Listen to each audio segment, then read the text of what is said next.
Assalamualaikum warahmatullahi wabarakatuh. Perkenalkan, saya Alifia Nisa, NPM saya 207534041. Hari ini saya akan menjelaskan materi mengenai konsep keimanan.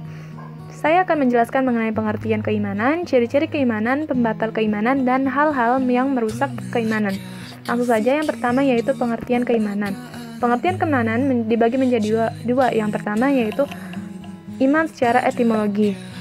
Iman secara etimologi berasal dari bahasa Arab amana yu'min imanan, yang berarti percaya atau yakin. Kemudian iman secara terminologi atau istilah adalah membenarkan dengan hati, tasydik biqalb, menyatakan dengan lisan, ikrar bilisan, dan membuktikan dengan perbuatan, amal biarkan terhadap kebenaran atau keyakinan tertentu.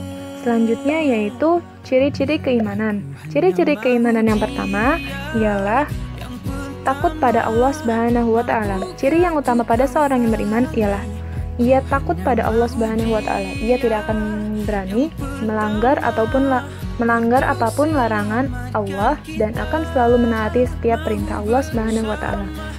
Selanjutnya yaitu khusyuk ketika sholat. Ciri kedua dari orang yang beriman adalah lebih khusyuk dalam sholat, baik sholat wajib maupun sunnah. Orang yang memiliki keimanan yang kuat akan lebih khusyuk dalam sholat meski banyak gangguan. Selanjutnya, tidak mengerjakan hal sia-sia. Orang yang beriman tidak akan melakukan hal yang sia-sia atau tidak bermanfaat. Ia justru terlalu sibuk untuk melakukan ibadah yang akan menambah keimanannya. Yang keempat, sabar. Kesabaran juga menjadi salah satu ciri-ciri dari orang yang beriman. Seberat dan sesulit apapun ujian yang diberikan, maka ia akan selalu bersabar menghadapinya. Yang kelima, yaitu syukur. Selalu bersyukur. Baik dan buruk yang menimpa orang mukmin akan selalu membuatnya bersyukur atas apa yang ia miliki. Itulah ciri dari seorang yang beriman kuat. Yang keenam, memiliki akhlak baik. Tanda lain dari seorang yang beriman adalah memiliki akhlak yang baik. Tidak mungkin seorang yang beriman justru memiliki akhlak yang buruk, karena ia akan selalu meneladani Rasul yang berakhlak mulia. Yang ketujuh, tawakal. Orang yang beriman juga adalah orang yang tawakal dan ikhlas pada setiap ketetapan dan takdir yang diberikan Allah Subhanahu wa Ta'ala. Yang kedelapan atau yang terakhir, meneladani Rasul. Beriman tak hanya sekedar menjalankan perintah Allah, tapi juga meneladani setiap perbuatan dan perkataan Rasul.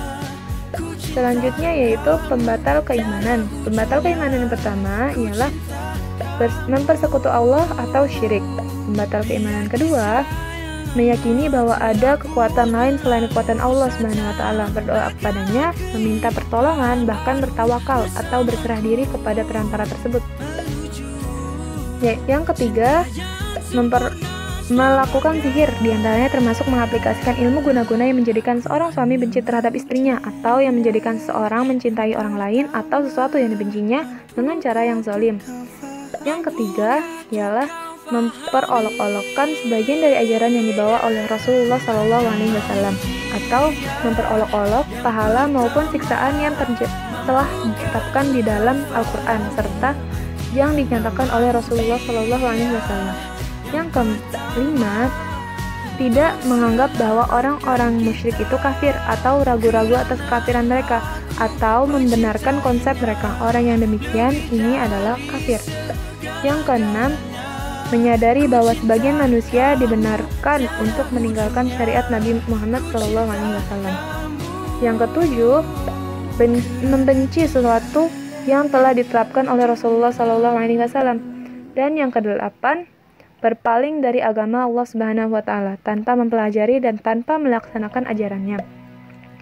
Yang kesembilan, membantu orang-orang musyrik untuk memusuhi kaum muslimin.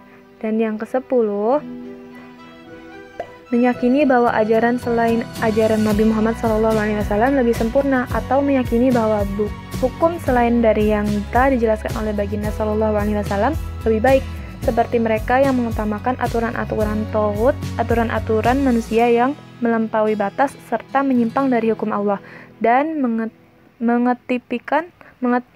menepikan hukum yang diajarkan oleh Rasulullah SAW. Selanjutnya yaitu perkara yang merusak iman. Perkara yang pertama yaitu syirik. Allah berfirman dalam Quran surat Al-Maidah surat kelima ayat ke-72.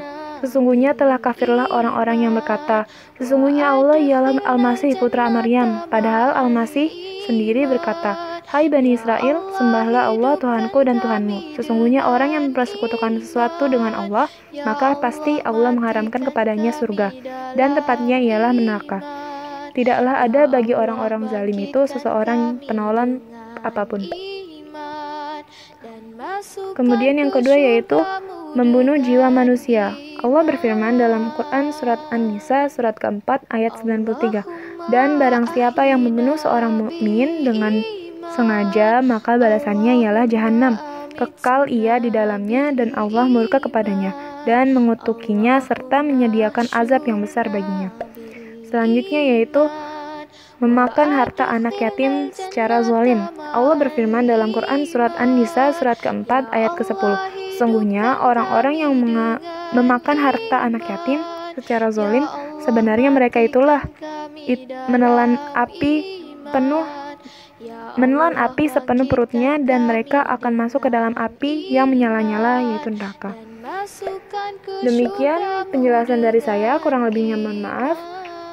Terima kasih sudah menonton. Wassalamualaikum warahmatullahi wabarakatuh.